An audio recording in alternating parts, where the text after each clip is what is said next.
Baiklah, Assalamualaikum warahmatullahi wabarakatuh. Perkenalkan, nama saya Anita Rahayu dengan NIM 2414290.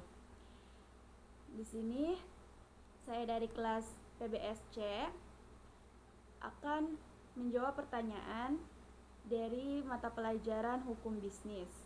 Yang pertama itu soalnya jelaskan perbedaan antara perusahaan tidak berbadan hukum dan perusahaan berbadan hukum. Perbedaan perusahaan berbadan hukum dan tidak berbadan hukum. Perbedaan utama terletak pada status hukum entitasnya dan tanggung jawab pemilik. Perusahaan berbadan hukum contohnya itu ada PT, koperasi, yayasan. Perusahaan jenis ini dianggap sebagai subjek hukum yang berdiri sendiri, terpisah dari pemilik atau pendirinya. Pemisahan itu pemisahan harta. Terdapat pemisahan tegas antara kekayaan perusahaan dan kekayaan pemilik pribadi. Kemudian ada tanggung jawab. Tanggung jawab pemilik adalah terbatas hanya pada modal yang disetorkannya ke perusahaan. Jika perusahaan mengalami kerugian besar atau pailit, harta pribadi pemilik tidak ikut tersita. Kemudian pendirian. Proses pendirian lebih rumit dan memerlukan pengesahan dari pemerintah, misalnya Menteri Hukum dan HAM. Kemudian perusahaan tidak berbadan hukum, contohnya itu ada CV, firma, usaha dagang, atau UD. Perusahaan jenis ini tidak dianggap sebagai subjek hukum yang terpisah, melainkan bersatu dengan individu-individu yang didirikannya, yaitu pemisah harta. Tidak ada pemisahan harta perusahaan dan harta pribadi pemilik di antara satu kesatuan. Kemudian tanggung jawab. Tanggung jawab pemilik bersifat tidak terbatas atau pribadi dan penuh.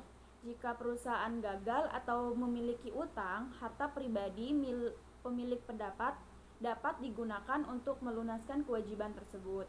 Kemudian pendirian. Proses pendirian relatif lebih sederhana dan tidak wajib mendapatkan pengesahan dari pemerintah. Kemudian soal yang kedua itu paparkan pemahaman Anda terhadap hukum, terhadap bisnis, dan apa itu hukum bisnis. Menurut saya, pemahaman terhadap hukum bisnis, dan hukum bisnis. Hukum adalah seperangkat aturan dan norma yang dibuat oleh badan berwenang, bersifat mengikat, memaksa, dan memiliki sanksi dengan tujuan utama menciptakan ketertiban, keadilan, dan kepastian dalam kehidupan bermasyarakat. Kemudian yang bisnis adalah segala aktivitas terorganisir yang melibatkan produksi atau penjualan barang atau jasa dengan tujuan utama untuk memperoleh keuntungan atau profit atau nilai tambah. Kemudian menurut saya hukum bisnis adalah kumpulan peraturan hukum tertulis dan tidak tertulis yang secara khusus mengatur dan menjadi pedoman bagi semua aktivitas dan hubungan dalam dunia bisnis, mulai dari pendirian, operasional, kontrak, hingga penyelenggaraan sengketa. Tujuannya adalah memberikan perlindungan dan kepastian hukum bagi semua pelaku usaha.